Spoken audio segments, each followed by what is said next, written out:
Hey everyone, so I'm hiding out my room nursing a exhaustion headache. And I thought I would share really quickly a mistake so you guys can learn from my mistakes. And this goes back to my early professional baking days. And it was, I think, I had done baking for a full year. So it was like this first summer, right? Like 2016, I want to say, and it was my very first wedding cake. Oh boy. So I was really excited because this was a big job for me. I had not done any wedding cakes before. I had not done any four tiered cakes at this point. I had done three tiers, but not four. So, like, big. And if I can find a picture, I'll like link it somehow with this because I don't even know. It didn't look bad. It's not that. So I do the cake tasting, and the bride is like on an ultra budget. And I didn't fully comprehend when we were having our meeting that she like said she used to be a baker and she used to have her own bakery, and like her ex ran out on her and took all of her money, something like that. Okay, I don't remember all the details, but it was vague like that. And she really, really wanted the almond wedding cake flavor, and she wanted me to use her recipe. And so I'm like, okay, that's honestly most of the time that's fine by me. If they're like, I want you to use my recipe because I love it, blah, blah, blah, like I'm usually pretty okay with that. So she sends me her buttercream recipe, and I remember reading it being like, no, what? Like, no. So I use the cake and buttercream recipe she sends me. It's the white almond sour cream. It's where you use a boxed mix, which I do not do. Uh, I don't. And this, especially now, I'm like, no, I will not. No matter how much you love it, I will not use a boxed mix. I will not doctor it. At the time, I did it. That's what she wanted. So I'm like, okay. And you add in the extra flour and sugar and the sour cream and a ton of almond extract, and it's amazing.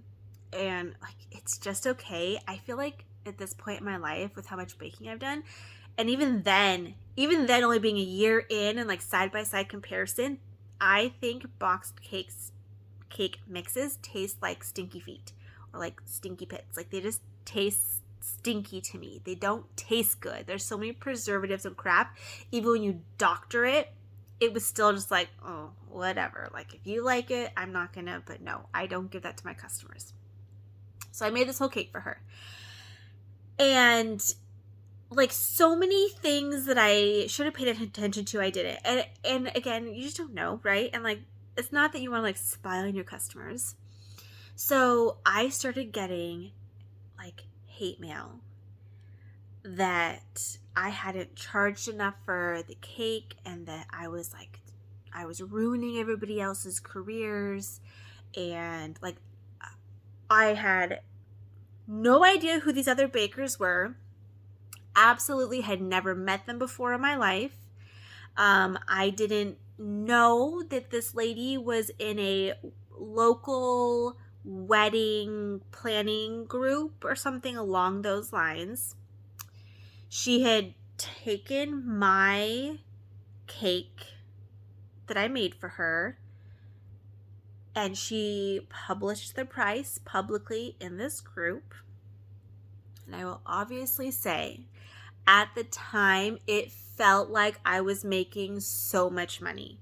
Okay, so I mean, we're talking about professionally with my business. I hadn't even been open a full year. Okay, it was just four tiers, white buttercream, smooth, like there was no designs or anything. We did a black ribbon at the bottom of each layer, or each tier, sorry, and then she had the topper. That was it. So in my mind, I'm like, it's four plain, like whatever recipe she wants, whatever, but it's four basic tiers. I'm just putting ribbon on it, that's it, plus the transportation, which was about 15 minutes from my house. It got there all in one piece. It got there totally fine. I brought all the extra stuff, and like, it was great. But I did not charge enough in the eyes of many people, and for the quality of work that I had done, I could have charged probably triple or quadruple the price like I would now. But again, being still what I considered a new baker, I undercharged. Again, it was my first wedding cake ever. I think I charged maybe $160 for a 4-tier.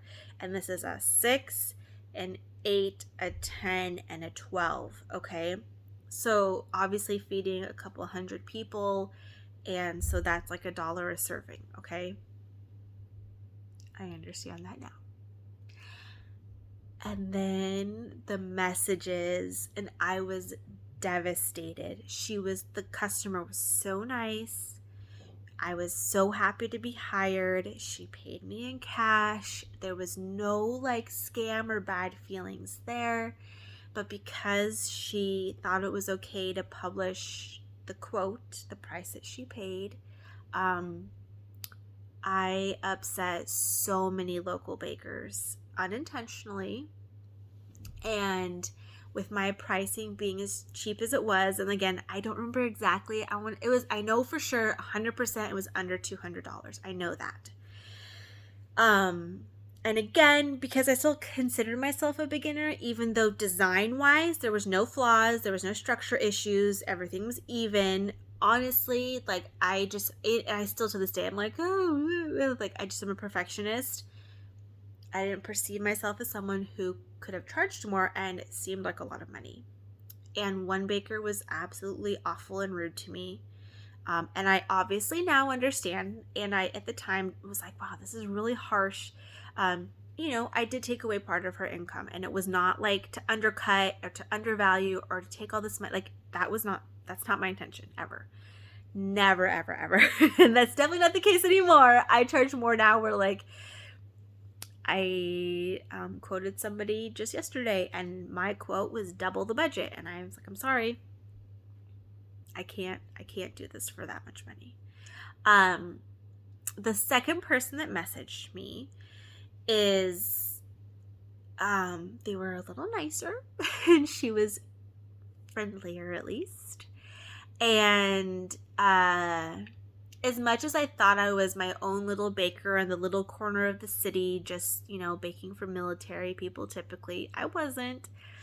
I didn't realize that, and it's hard to know every single home baker around town when you live in a huge town and there's no one else in your neighborhood or, that in that area. I don't know. And she was at least nice about it. So she was like upset that I charged so little because it did take away her opportunity to have been competitive with this other baker on who was going to get the cake order. But also she was like, your work is really good. It's good. Okay. Like you're undervaluing yourself. And at least she spoke to my skills and abilities and my potential. Okay. And so as much as like it was gut-wrenching to get that really nasty text message from somebody else, this second person was much nicer about it. And I even explained to her, I'm like, I swear to you, I'm a new baker. I don't feel comfortable charging $700 for this one. What if I dropped it and flopped and this was my first wedding cake and it was a nightmare?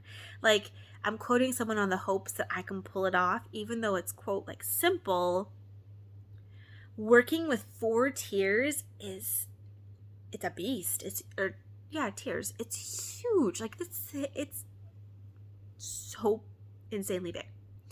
And so she was like at least nice about it. So as much as sometimes it can feel so hard to charge what you're worth or know what you're worth, you have to be able to kind of understand the market. Maybe you never get any of those messages, and I hope that you don't, but I also hope that you're charging what you're worth and that you're really accepting the compliments and the positive feedback, or at least the constructive criticism.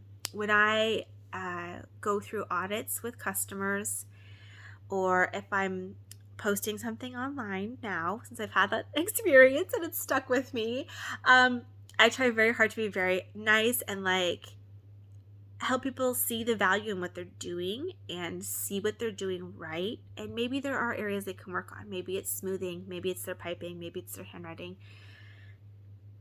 Little things, right?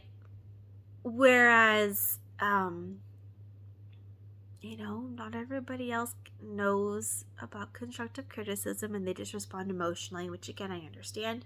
Running a business and being not only like the baking side and working with customers and trying to be very polite and very like stand up for myself, I still could have taken the order that someone asked for yesterday. I could still take it for half the price and, provide a discount to this local organization.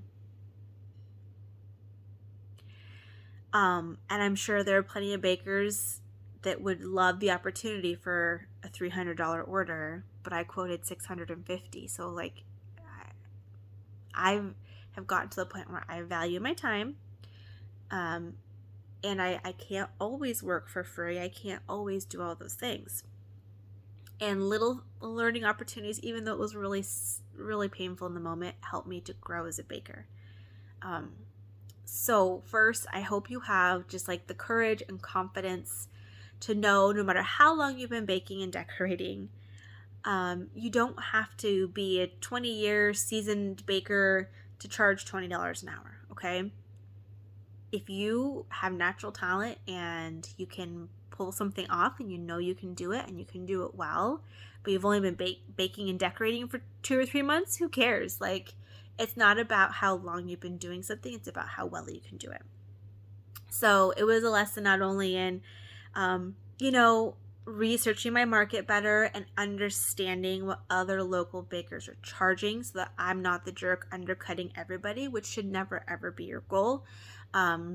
You want to be competitive because in that kind of market, if everyone's quoting, just as an example, everyone's quoting $600 for something or within 10 to 20 of that, and you're quoting 100, they'll think there's something wrong with you and you're actually less likely to get the order because it's not what's in the market value of what people are paying for that thing, okay?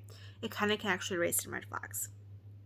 The other thing, not only learning my market to help my pricing be better, to understand my pricing, also was kind of like that, the nicer lady. It was the boost of confidence. It was, feedback from someone who I saw her work and it was incredible, and I saw her Facebook page and the kind of things that she was creating, and I knew like she knew what she was talking about and this was genuine praise, and so I could accept it and raise my prices. Some of the prices, you guys would die. You would die if you knew what I charged when I first started. So be in a place, no matter how long you've been baking, that you can evaluate and adjust, and also be willing to hear some of the feedback that more cases than not that you need to be charging more for what you're doing. It's very easy to undercut yourself or like always kind of be in the, well, I'm a beginner mentality, or it's just for friends, those sorts of things. Do what is best for you, and I'm not going to if you want an audit, I'm happy to do that. I do offer audits. I have an entire pricing guide if you want the pricing guide. Videos going over, more specifically some other examples, but also worksheets and different handouts and stuff. So just have confidence. Not a crisis in confidence, real confidence, and get yourself out there and charge what you're worth. So thanks for hanging around, where you can learn from my mistake of my first wedding cake pricing disaster. Like I said, the cake itself wasn't a disaster. The whole pricing fiasco and working in that situation that I was not fully aware of what was happening. Realizing baking for a baker means she's in the baking community, and I wasn't really integrated into that yet. So anyway, if you have any questions on how to contact other bakers or how to price your stuff, just like comment, and I'm so happy to go over that with you. So I hope you have a good one and you learned a little something from that fiasco. Bye.